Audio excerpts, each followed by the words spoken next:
Desa kecil kami dulu tenang, tempat di mana tawa anak-anak dan suara burung saling bersahutan, tapi kini bayang-bayang gelap mulai merayap masuk.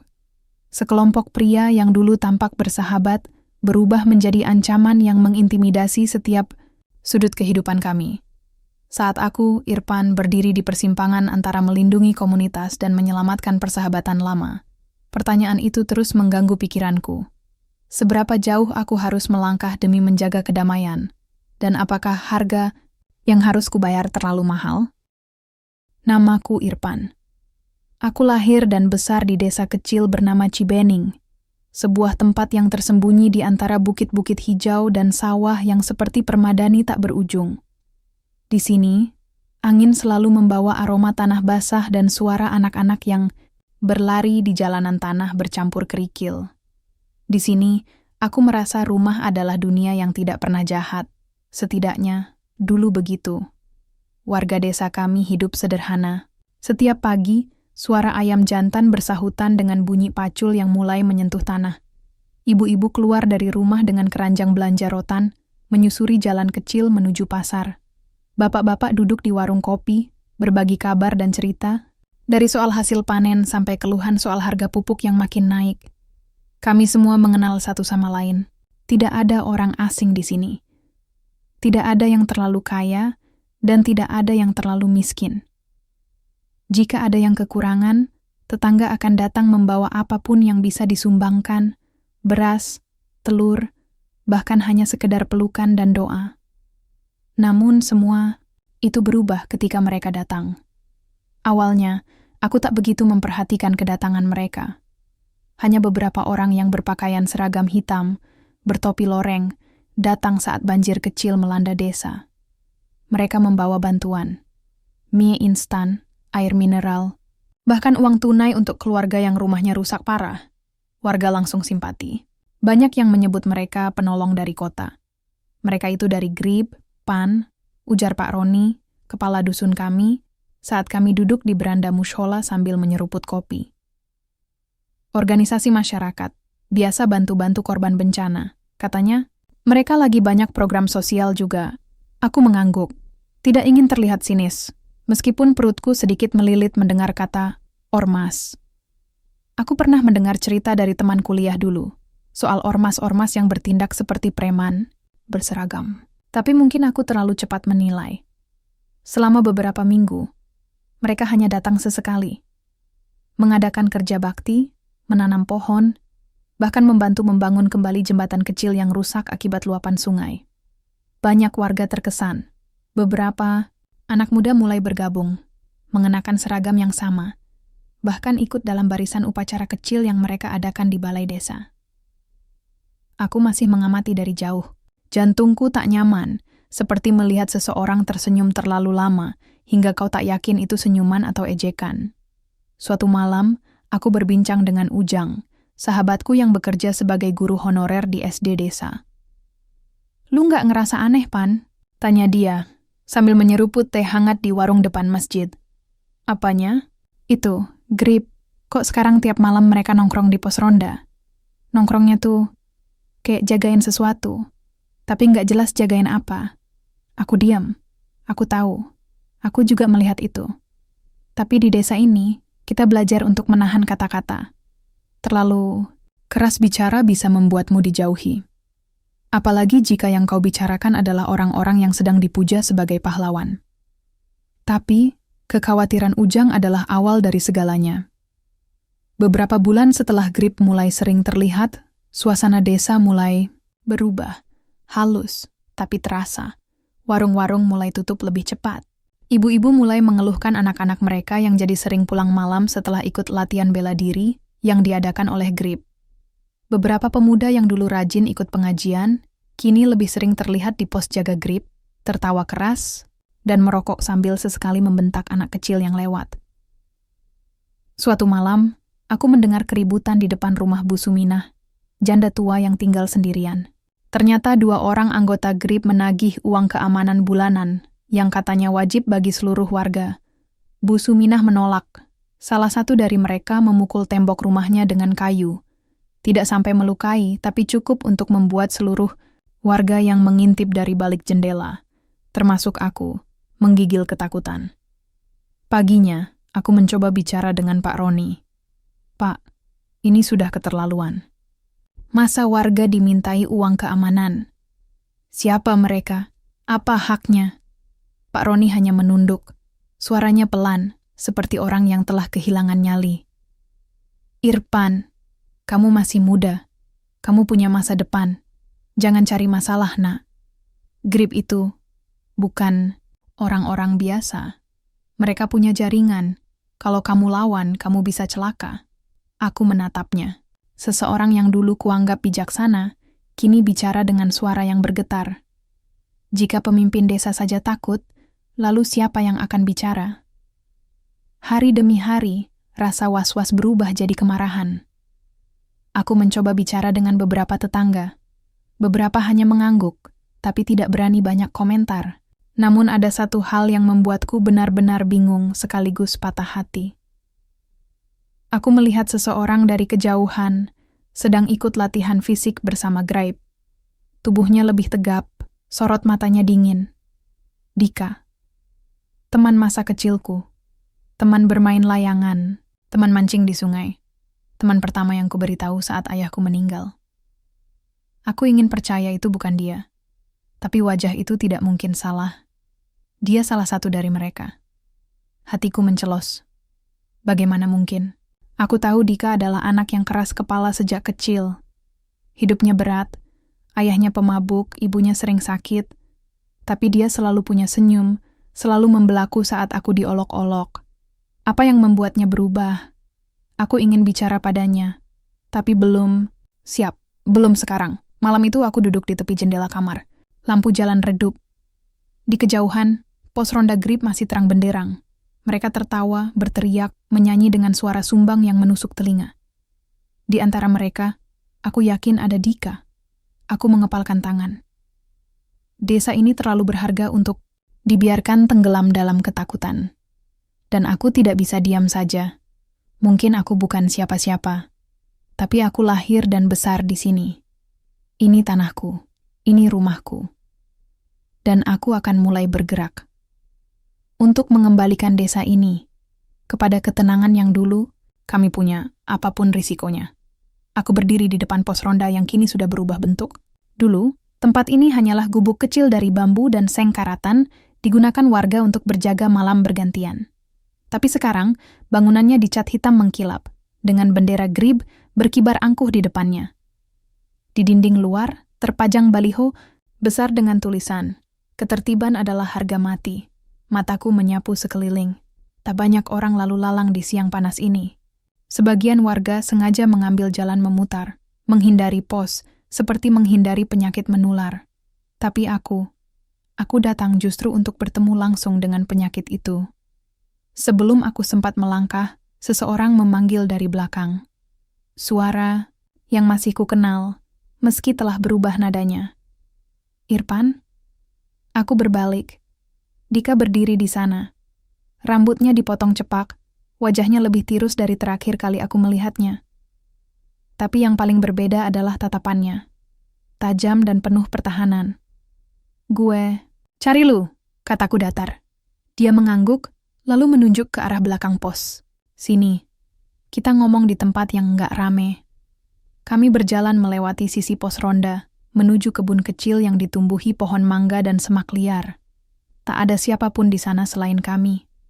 Angin semilir membuat daun-daun berbisik, seolah ikut mendengarkan. Lu kelihatan beda, kataku membuka percakapan. Dika mendengus kecil. Orang berubah, Pan. Termasuk gue, termasuk lu. Aku berubah karena keadaan, tapi bukan jadi orang yang menakuti tetangga sendiri. Dia menatapku, diam cukup lama sebelum menjawab. Lu nggak ngerti, Pan. Dari dulu gue selalu ada di bawah. Diremehin, diinjak, dianggap beban. Ormas ini, Grib, ngasih gue tempat. Ngasih harga diri. Harga diri yang lo bangun dari rasa takut orang lain. Dika menghela napas. Kami bukan kriminal, Pan. Kami jaga ketertiban. Kadang memang perlu cara yang keras, tapi tujuannya baik. Aku tertawa getir. Nadanya persis kayak yang sering kita dengar dari TV, Dik. Tapi lu tahu sendiri, di lapangan, kenyataannya beda. Dia menggertakkan gigi. Lu pikir gampang? Hidup dengan perut lapar, rumah bocor, nyokap sakit-sakitan, bokap ngilang? Grip jadi satu-satunya tempat yang nerima gua tanpa syarat. Aku terdiam. Hatiku mencelos. Aku tahu masa kecil Dika tak mudah. Tapi aku tak pernah menyangka luka itu masih menganga sedalam ini. Dik, kataku pelan. Gue ngerti, tapi bukan berarti lu bisa nunjukin kekuatan ke orang-orang yang nggak salah. Lu tahu Bu Suminah, dia digertak sama anak buah lu. Mau dipalak. Padahal dia cuma punya warung kecil buat bertahan hidup. Wajah Dika mengeras. Itu bukan gue yang suruh. Tapi, lu bagian dari mereka. Lu diam sama aja lu setuju. Dia menggigit bibir, matanya mulai gelisah. Dik, lanjutku, menatap matanya. Gue datang bukan buat musuhin lu. Gue datang karena masih nganggep lu temen. Tapi gue juga gak bisa diam lihat warga diteror kayak gini. Lu masih punya pilihan. Bro, sebelum semuanya makin buruk. Dika menunduk, tangannya mengepal. Dalam diamnya, aku bisa melihat ada perang besar yang berkecamuk dalam dirinya. Antara masa lalu yang menyakitkan dan masa kini yang membingungkan. Gue gak tahu, Pan. Suaranya pelan. Gue udah terlalu jauh. Kalau gue keluar sekarang, mereka anggap gue pengkhianat. Mereka gak akan segan buat ngelakuin apa aja. Aku menelan ludah. Kita bisa bantu lu. Gue dan beberapa orang lagi mulai gerakin warga. Kita bisa lawan ini. Tapi kita butuh orang dalam.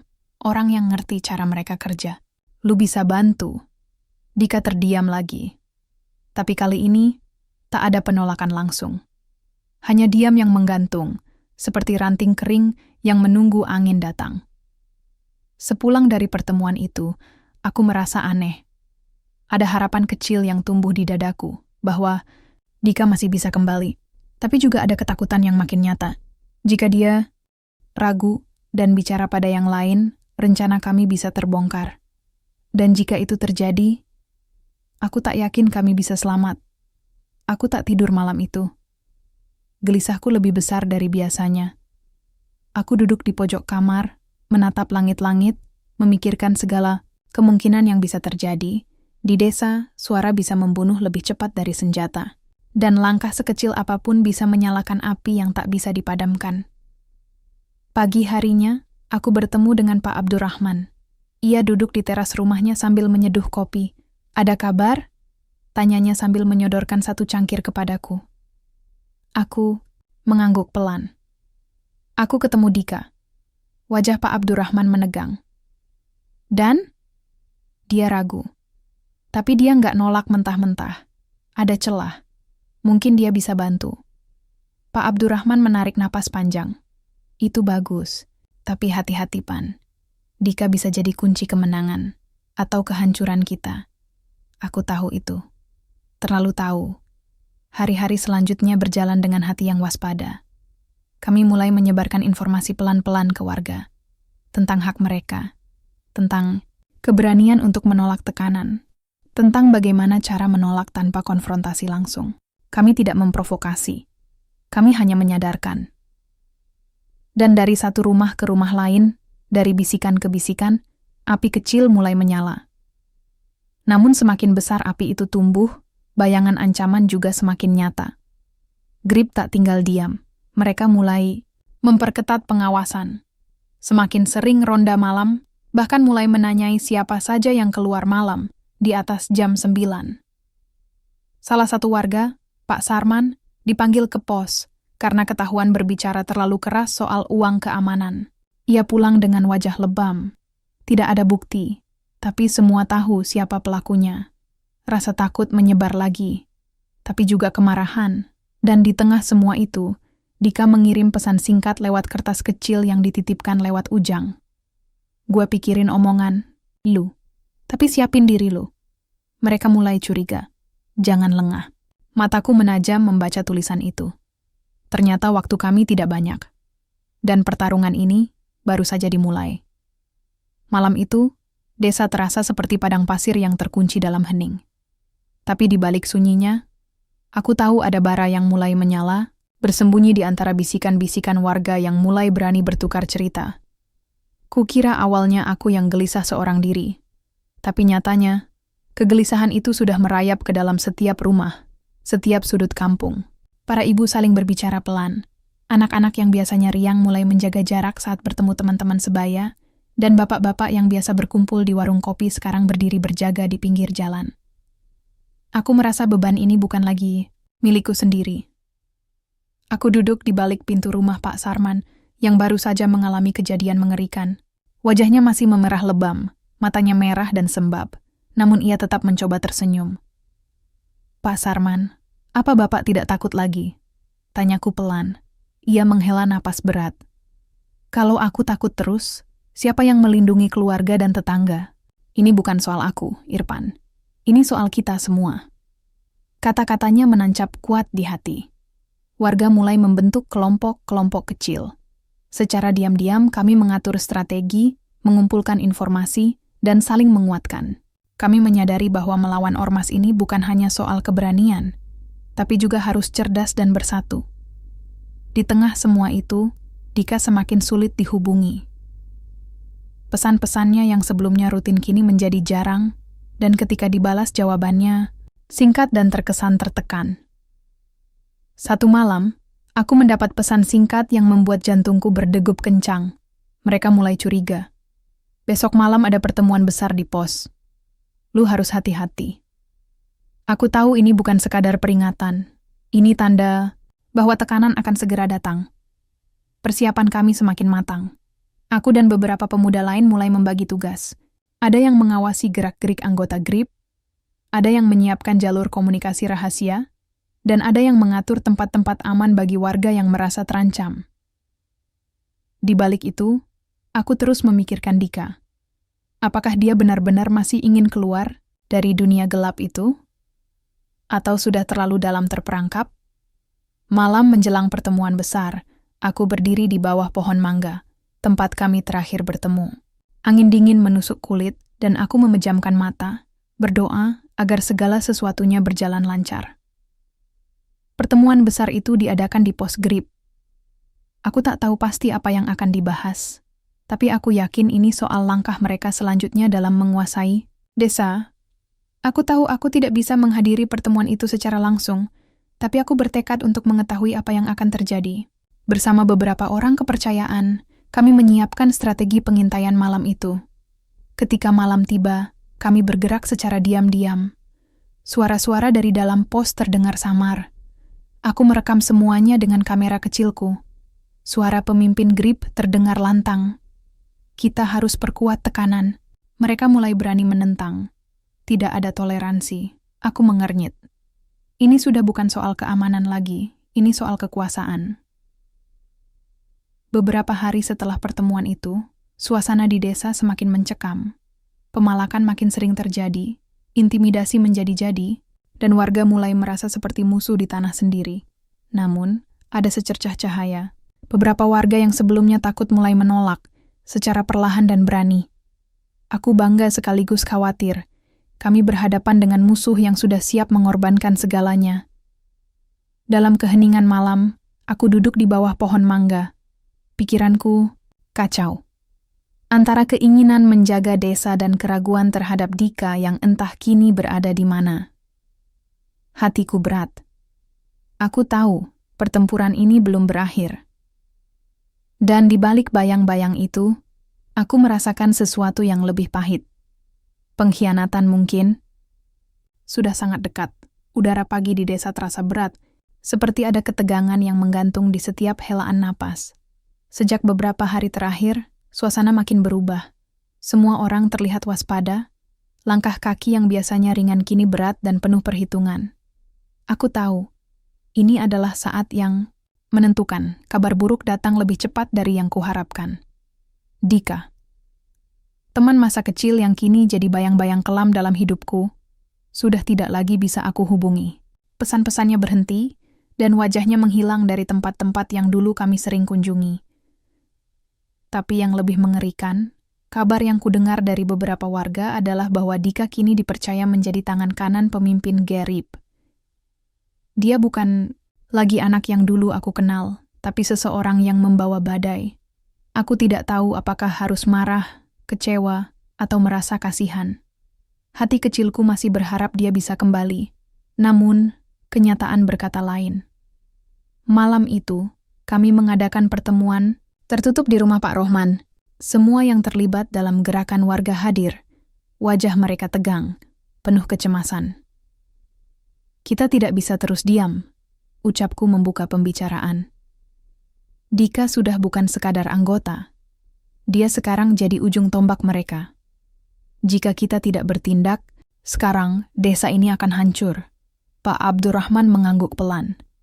Ini bukan lagi soal perlawanan biasa. Mereka sudah menguasai banyak hal. Kita harus bersiap untuk kemungkinan terburuk. Aku merasakan beban yang luar biasa di pundakku. Semua mata tertuju padaku. Harapan mereka bertumpu pada langkahku selanjutnya. Di tengah diskusi, tiba-tiba datang kabar dari Ujang, salah satu anggota kami yang berjaga di luar desa. Ada gerakan besar dari Grib. Mereka berencana mengadakan razia besar-besaran besok pagi. Targetnya warga yang dicurigai ikut melawan. Semua terpaku. Razia berarti intimidasi dan kemungkinan kekerasan. Kami harus bertindak cepat. Apa kita harus mundur? Tanya seorang pemuda. Wajahnya pucat. Kita tidak akan mundur, jawabku tegas. Tapi kita harus pintar. Kita akan siapkan tempat aman dan jalur evakuasi bagi warga. Malam itu aku terjaga. Pikiran tentang Dika terus menghantui. Aku bertanya-tanya apa yang membuatnya berubah menjadi seperti ini. Apakah dendam dan luka masa lalu benar-benar membutakan matanya? Atau ada alasan lain yang belum aku tahu? Aku mencoba menghubunginya sekali lagi. Tidak ada balasan. Rasa frustasi dan sedih berkecamuk dalam dada. Keesokan harinya, saat fajar belum menyingsing, kami sudah bersiap. Kelompok kami tersebar di beberapa titik. Aku bersama beberapa orang menjaga jalur evakuasi. Sementara yang lain membantu warga untuk mengamankan diri. Tiba-tiba, dari kejauhan, terdengar suara kendaraan mendekat, motor dan mobil dengan bendera Grib berkibar. Jantungku berdegup kencang. Aku melihat sosok Dika berada di antara mereka. Dia memimpin rombongan. Seketika, semuanya terasa hampa. Dia menatap ke arahku, sekilas pandang yang penuh arti. Di matanya ada sesuatu yang sulit kuartikan, antara penyesalan dan tekad. Razia dimulai. Warga yang dicurigai digiring dan diintimidasi. Aku melihat wajah takut dan marah, tapi juga ada yang mencoba melawan dengan suara kecil penuh keberanian. Aku tahu, ini bukan hanya pertempuran fisik, tapi juga pertempuran jiwa. Saat malam menjelang, aku berdiri di tepi lapangan desa, menatap langit yang mulai gelap. Di kejauhan, suara riuh razia masih terdengar. Aku tahu titik balik ini belum selesai.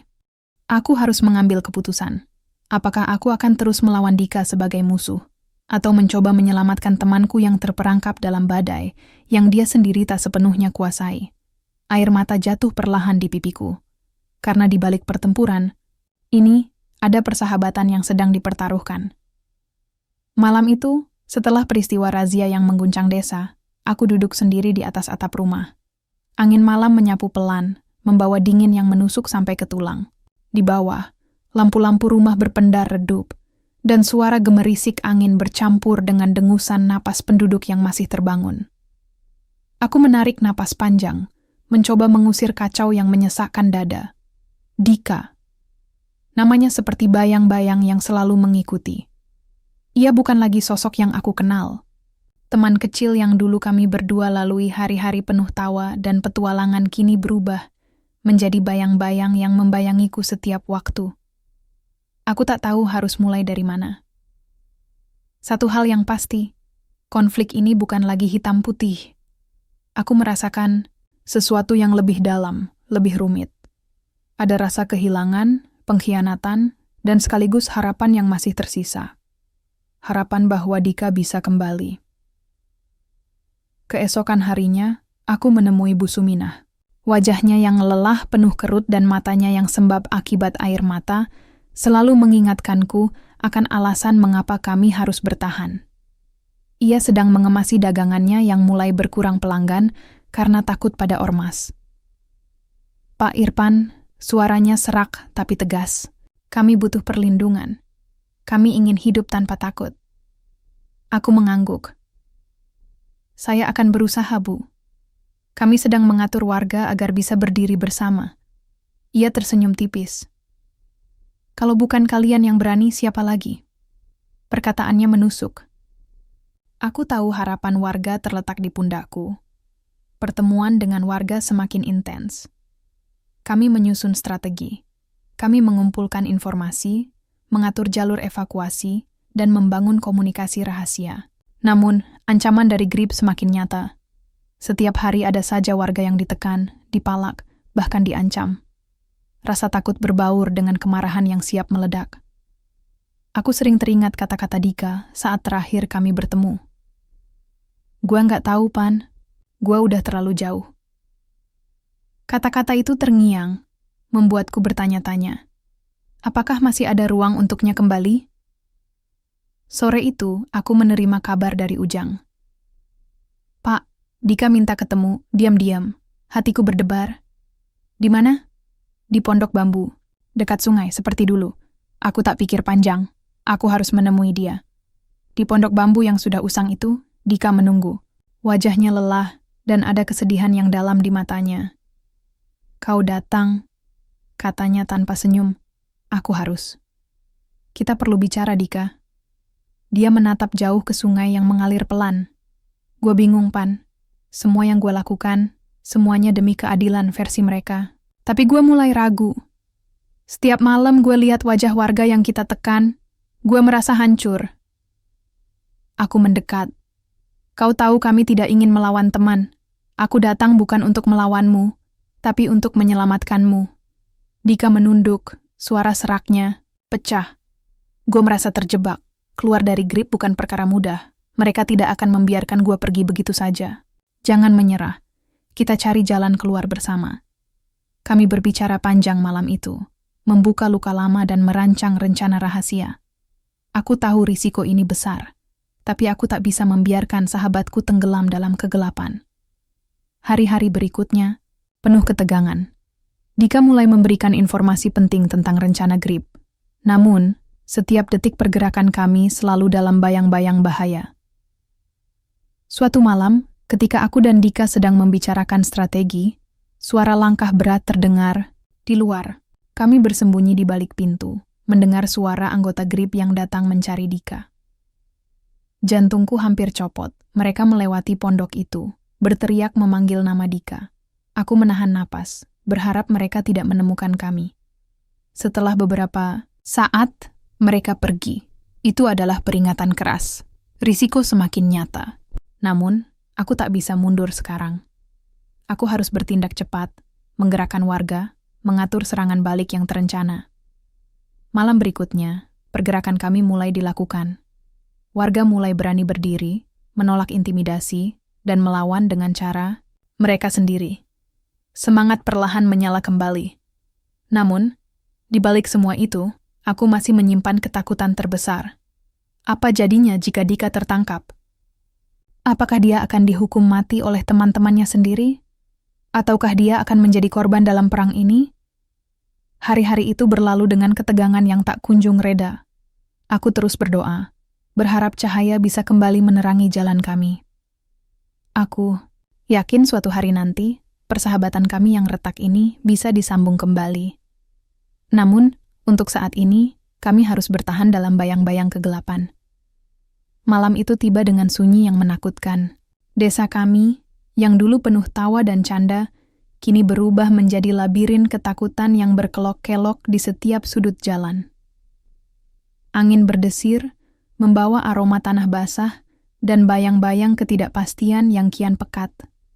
Hatiku berdetak cepat, seolah tahu bahwa hari-hari terakhir sebelum badai besar telah tiba. Dika dan aku bertemu sekali lagi, di tempat yang sudah menjadi saksi bisu perjalanan kami, Pondok Bambu di tepi sungai. Mata Dika terlihat lebih lelah dari biasanya. Namun ada nyala, keteguhan yang tak bisa aku abaikan. Kita tidak bisa terus begini, Pan, katanya dengan suara rendah. Mereka semakin curiga. Aku bisa kapan saja ditemukan dan dibuang. Aku mengangguk, walau rasa takut mulai mencengkeram dadaku. Kita harus bergerak lebih cepat. Aku sudah mengatur pertemuan dengan beberapa warga yang masih berani melawan. Ini kesempatan terakhir. Kita. Dika menatap ke arah gelombang air sungai yang berkilauan tertimpa sinar bulan. Kalau kita ketahuan, ini bukan hanya aku yang kena. Semua yang kau ajak juga akan terancam. Aku menelan ludah. Risiko ini lebih besar dari yang kubayangkan, tapi aku tak punya pilihan lain. Aku harus melindungi mereka semua, termasuk Dika.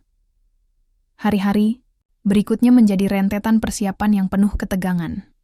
Kami mengatur jalur komunikasi rahasia menggunakan kode-kode sederhana, membagi tugas pengamanan, dan menyusun rencana agar warga bisa bersatu dalam menghadapi tekanan grip yang semakin brutal. Malam-malamku dipenuhi dengan rasa gelisah. Aku terus memikirkan Dika, teman yang kini berubah menjadi sekutu sekaligus risiko terbesar. Apakah dia benar-benar ingin keluar, atau hanya menunda waktu sampai kehancuran menghampiri? Suatu malam, saat aku sedang memeriksa pos pengawasan di pinggir desa, suara langkah mendadak memecah keheningan. Aku menoleh dan melihat sosok yang kutakuti sekaligus kucintai. Dika, ia datang tergesa-gesa, wajahnya penuh kecemasan. Pan, kita tidak punya banyak waktu. Mereka tahu aku berkhianat. Aku mengikutinya kembali ke pondok bambu, di mana kami merancang rencana terakhir. Kita harus pecah jadi 2 kelompok. Aku mulai menjelaskan. 1 untuk mengalihkan perhatian mereka. 1 lagi untuk menjaga warga dan mengamankan jalur evakuasi. Dika mengangguk. Matanya tajam tapi ada kilatan ketakutan. Kalau aku tertangkap, kau harus teruskan tanpa aku. Aku menggenggam tangannya erat. Aku tidak akan membiarkan itu terjadi. Keesokan harinya, rencana itu mulai berjalan. Kelompok pertama memancing anggota GRIP keluar dari pos utama dengan serangkaian aksi kecil yang terkoordinasi, sementara kelompok kedua bersiap mengamankan warga dan menjaga daerah aman. Ketegangan di udara begitu pekat, setiap detik seperti jarum yang menusuk kulit.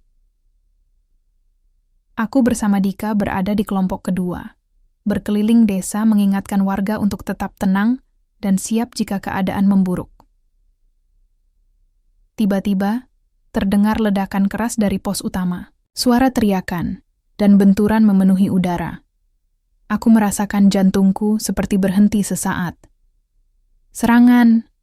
teriak Dika, sambil berlari menuju suara keributan. Aku mengikutinya, tanpa mempedulikan risiko. Di depan pos, suasana kacau. Anggota GRIP dan warga bentrok.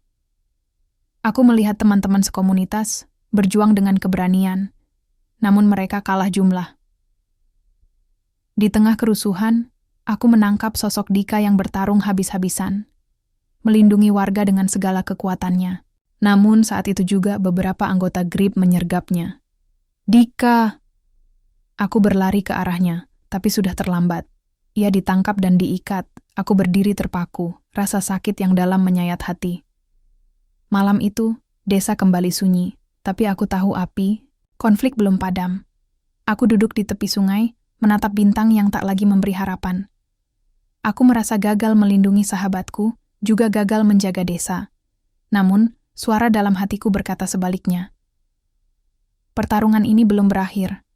Aku harus bangkit, harus melawan sampai titik darah penghabisan. Keesokan harinya, aku mengumpulkan semua warga. Dengan suara bergetar tapi penuh tekad, aku berkata, "Dika sudah ditangkap, tapi kita tidak akan membiarkan perjuangan ini sia-sia. Kita harus bersatu lebih kuat, lebih cerdas, dan lebih berani. Untuk desa kita, untuk keluarga kita, dan untuk persahabatan yang tidak boleh padam." Semua menatapku dengan mata penuh harapan dan semangat yang mulai menyala kembali. Hari-hari berikutnya menjadi pertempuran mental dan fisik. Aku merancang strategi pembebasan Dika dengan bantuan beberapa warga yang masih berani. Kami tahu risiko besar menanti, tapi kami percaya bahwa keadilan harus ditegakkan. Aku tidak hanya berjuang untuk desa, tapi juga untuk menebus kesalahan dan menyelamatkan persahabatan yang hampir hancur. Di balik semua perjuangan itu, aku tahu satu hal pasti. Malam ini dan hari-hari yang akan datang akan menjadi penentu nasib kami. Dan aku siap menghadapi semuanya. Dika masih terikat di ruang kecil itu, di sebuah gudang tua yang disegel rapat oleh anggota GRIP. Bau pengap dan remang-remang cahaya membuat suasana makin mencekam. Setiap detik yang kulalui di sana seperti lembaran waktu yang melambat, menambah berat rasa di dadaku.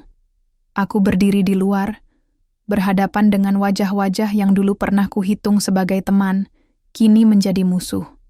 Pemimpin GRIP, seorang pria, bertubuh besar dan berwajah dingin, menatapku dengan sorot tajam. "Kau pikir kau bisa membebaskan temanmu begitu saja, Irfan?" katanya sinis. "Kau salah besar."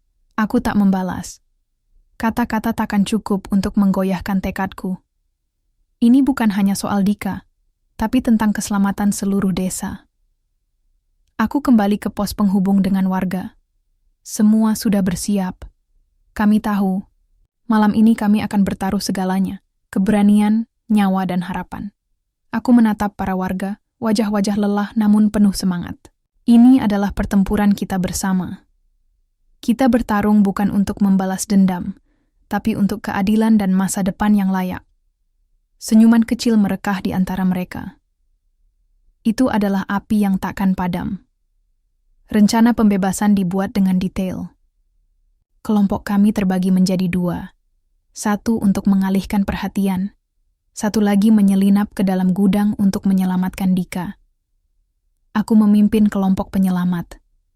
Detik-detik berlalu perlahan saat kami mendekati gudang. Setiap suara, setiap langkah terasa seperti gemuruh yang membelah keheningan. Saat kami mulai menyelinap masuk, aku melihat Dika duduk di sudut, wajahnya penuh luka dan kelelahan. Tatapannya langsung mencari iku. "Pan, aku sudah tidak kuat lagi," bisiknya. Aku meraih tangannya. "Kita akan keluar dari sini, bersama." Seketika, suara langkah berat terdengar di pintu utama. Kami harus segera bertindak. Pertarungan sengit, meledak. Suara benturan dan teriakan memenuhi ruang kecil itu.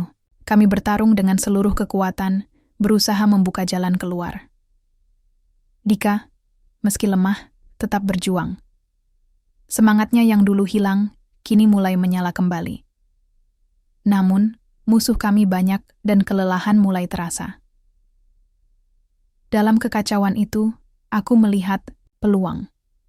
Aku menerobos ke arah pintu, memberi sinyal kepada warga yang menunggu di luar. Serangan mereka membuat anggota GRIP terpecah perhatian. Akhirnya, kami berhasil membuka jalan dan membawa Dika keluar. Warga menyambut kami dengan sorak-sorai yang membakar semangat. Namun kemenangan itu tidak datang tanpa harga. Saat kabur, sebuah peluru melesat ke arahku. Aku merasakan sakit tajam di bahu. Tubuhku terguncang, namun aku masih bisa berdiri. Dika segera membantuku. "Pan, kau harus kuat." Aku menggeleng. "Kita harus sampai di tempat aman dulu." Kami sampai di rumah Pak Rohman, tempat yang kami jadikan markas sementara. Aku dilarikan ke dalam dan diperiksa oleh Bu Suminah, yang terlatih memberikan pertolongan pertama. Rasa sakit di bahu semakin menjadi, tapi aku menahan diri. Kini bukan waktu untuk menyerah. Setelah aku beristirahat sebentar, aku berdiri dan menghadap warga. Ini bukan akhir. Ini hanya awal dari perjuangan kita.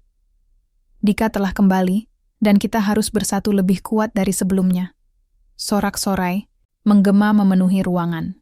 Semangat itu mengalir deras dalam tubuhku. Aku melirik ke arah Dika. Matanya menatapku penuh rasa terima kasih dan harapan. Aku tahu, persahabatan kami telah melewati ujian terberat. Namun, kami tahu, bahaya belum sepenuhnya hilang. Hari-hari berikutnya menjadi perjuangan untuk membangun kembali kedamaian. Kami mengatur patroli dan menjaga ketertiban desa. Dika berusaha menebus kesalahan masa lalu dengan membantu warga yang terdampak. Aku merasa lega melihat perubahan itu.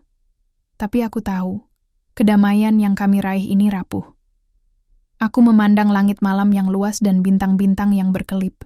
Dalam hati aku berjanji, selama aku masih berdiri, desa ini akan terlindungi. Persahabatan dan keberanian akan menjadi benteng kami. Dan aku percaya, suatu hari nanti, keadilan akan benar-benar menang. Dari balik jendela rumah Pak Rohman, aku memandang langit yang mulai merekah oleh sinar jingga fajar. Udara pagi membawa kesejukan yang berbeda hari ini, seperti sebuah janji baru, harapan yang mulai tumbuh perlahan dari reruntuhan masa lalu. Setelah semua yang kami lalui, setelah darah, air mata, dan keberanian diuji, aku tahu bahwa perjalanan ini belum selesai, tetapi kami telah melangkah melewati titik terkelam. Dika duduk di sebelahku, matanya yang dulu sering kosong kini menyimpan cahaya baru. Aku melihat sahabatku, bukan lagi sebagai anggota GRIP yang terjerat ideologi kelam, tapi sebagai manusia yang berjuang mencari jalan pulang. "Kau lihat, Pan," katanya pelan. "Meskipun gelap begitu pekat, matahari pasti terbit." Aku tersenyum. Dan kita yang harus menjaga agar sinar itu tak pernah padam. Hari-hari berikutnya menjadi babak baru bagi desa kami. Kami bekerja bersama membangun kembali, bukan hanya fisik desa, tapi juga kepercayaan dan rasa aman yang dulu sempat terkikis. Warga yang sebelumnya takut kini mulai aktif membantu, bergotong royong membersihkan jalan, memperbaiki rumah, dan menanam harapan. Dika pun turut serta. Dia menghadapi setiap tatapan dengan rasa penyesalan yang dalam, namun juga tekad kuat untuk menebus semuanya. Aku melihat perjuangan batin yang tak mudah baginya, dan aku tahu, perjalanan penebusan ini baru saja dimulai. Namun, ketenangan yang kami raih bukan berarti konflik benar-benar berakhir. Suatu pagi, saat aku sedang berjalan ke pasar, seorang warga menghampiriku dengan wajah panik. "Pak Irfan, ada kabar dari luar desa. GRIP sedang merencanakan balas dendam." Hatiku kembali berdegup kencang. Walaupun kami telah menang dalam pertarungan kemarin, ancaman itu masih membayangi. Ini adalah peringatan bahwa kami harus tetap waspada. Aku mengumpulkan para pemuda desa. "Kita telah melewati badai besar," kataku dengan suara tegas. "Tapi kita tidak boleh lengah. Perjuangan kita belum selesai. Kita harus menjaga desa ini dengan kekuatan dan kebijaksanaan." Semangat mereka kembali menyala, mengingatkan aku bahwa semangat juang tak boleh padam. Waktu terus berjalan. Aku dan Dika sering berbicara panjang tentang masa depan. Kami membicarakan mimpi-mimpi yang dulu terabaikan, tentang bagaimana membangun komunitas yang kuat, damai, dan beradab. Suatu sore, di tepi sungai tempat kami dulu bertemu, Dika berkata, "Pan, aku ingin membantu anak-anak di desa ini agar mereka tidak terjebak seperti aku dulu." Aku tersenyum penuh haru. Itulah yang selalu aku harapkan, Dik. Tahun demi tahun berlalu, dan perubahan mulai terlihat. Desa kami menjadi tempat yang lebih aman, lebih hangat, dan penuh kehidupan. Anak-anak bermain di jalanan tanpa rasa takut, warga saling membantu tanpa curiga, dan kegelapan yang dulu menyesakan mulai tergantikan oleh cahaya. Aku memimpin komunitas dengan hati, belajar dari pengalaman masa lalu, dan berusaha menjaga agar nilai-nilai kemanusiaan tetap hidup. Tapi perjalanan itu tidak mudah. Banyak kali kami menghadapi tantangan, dari luar maupun dalam. Konflik kecil, ketegangan, dan ketakutan sesekali muncul, namun kami selalu kembali bersatu, mengingatkan diri akan janji yang pernah kami buat. Aku percaya itu adalah kekuatan sejati dari sebuah komunitas. Bukan hanya keberanian menghadapi musuh, tapi kemampuan untuk berdamai dan tumbuh bersama. Suatu malam, aku duduk di beranda rumah, memandang bintang yang berkelap-kelip. Dika datang menghampiri, membawa secangkir teh hangat. "Kau tahu, Pan," katanya lirih. "Meskipun jalan kita berliku, aku tak pernah menyesal bertemu denganmu lagi." Aku menatapnya, mengangguk perlahan. Persahabatan kita adalah cahaya di kegelapan. Kita sudah melewati banyak hal, dan itu yang membuat kita kuat. Aku tahu, cerita ini bukan hanya milikku atau milik Dika. Ini adalah kisah tentang komunitas, tentang keberanian melawan ketidakadilan, dan tentang harapan yang tak pernah mati. Setiap wajah di desa ini menyimpan cerita, luka, dan impian mereka sendiri. dan aku bangga menjadi bagian dari perjalanan ini. Ketika fajar benar-benar terbit, aku berdiri di tengah lapangan desa. Warga berkumpul, menatap ke arah langit yang cerah. Aku mengangkat tangan, mengajak mereka untuk menyambut hari baru. Ini adalah fajar kita, kataku lantang. Fajar dari persatuan, keberanian, dan cinta kepada tanah sendiri. Mari kita jaga bersama, karena disinilah kita berasal, dan disinilah kita akan terus bertumbuh. Sorak-sorai menggema memenuhi udara, membalut desa dengan semangat baru yang tak tergoyahkan. Di sanalah aku sadar, walau gelombang menghadang, badai menerjang, dan kegelapan menyelimuti, cinta dan keberanian akan selalu menjadi mercusuar, dan selama hati kami tetap menyala, tidak ada yang bisa menghancurkan tanah yang kami cintai. Kami telah melalui perjalanan panjang, tapi fajar baru telah menyingsing. Dan kisah ini, seperti tanah kami, akan terus hidup. Malam itu, setelah semua, warga pulang ke rumah masing-masing dengan hati yang penuh harapan, aku duduk di beranda rumah Pak Rohman, menikmati keheningan yang langka. Angin malam menyapu lembut, membawa aroma tanah basah dan daun yang mulai berguguran. Di kejauhan, aku bisa mendengar suara jangkrik bersahutan, mengiringi malam yang terasa begitu damai setelah bertahun-tahun pergulatan. Dika datang menghampiri dengan langkah ringan, membawa secangkir teh hangat. Aku masih ingat betapa gelapnya masa lalu kita, Pan, ucapnya sambil duduk di sebelahku. Tapi lihatlah, sekarang desa ini seperti permata yang mulai bersinar kembali. Aku mengangguk pelan, merasa betapa berat perjuangan kami dulu memang tak pernah sia-sia. Kita pernah berada di ujung jurang, Dik. Tapi kau tahu, kadang ujian terberat justru mengajarkan kita arti sebenarnya dari kekuatan dan persahabatan. Kami berbicara panjang, mengurai kisah-kisah lama, dan membayangkan masa depan. Aku menyadari bahwa bukan hanya desa yang telah berubah, tapi kami juga menjadi lebih bijak, lebih dewasa, dan lebih siap menghadapi tantangan apapun yang mungkin datang. Beberapa minggu kemudian, aku mengadakan pertemuan komunitas untuk membicarakan pembangunan dan pengembangan desa. Banyak ide baru bermunculan, sekolah untuk anak-anak, pos keamanan yang lebih terorganisir, serta program pelatihan keterampilan agar warga tidak lagi bergantung pada pihak luar. Dika mengusulkan untuk membuat kelompok pemuda yang aktif menjaga ketertiban dan membantu warga yang membutuhkan. Aku tersenyum, bangga melihat transformasi sahabatku, yang kini menjadi pemimpin muda yang penuh semangat. Saat aku berdiri di depan warga, suaraku penuh keyakinan. Kita telah melewati badai bersama, dan hari ini kita bangun sebuah rumah baru. Rumah yang kokoh, bukan hanya dari batu dan kayu, tapi dari persatuan dan kepercayaan. Namun, aku tahu, menjaga kedamaian bukanlah tugas sekali jadi. Ia adalah perjalanan panjang yang memerlukan komitmen setiap orang. Aku berjanji pada diriku sendiri untuk terus berdiri di garis depan, bukan sebagai pejuang yang mencari kemenangan, tapi sebagai pelindung yang mengayomi. Malam itu, aku berbaring dan memejamkan mata, membayangkan wajah-wajah yang kucintai dan desa yang sudah seperti rumah sejati. Aku merasa damai, tapi juga siap untuk apapun yang akan datang.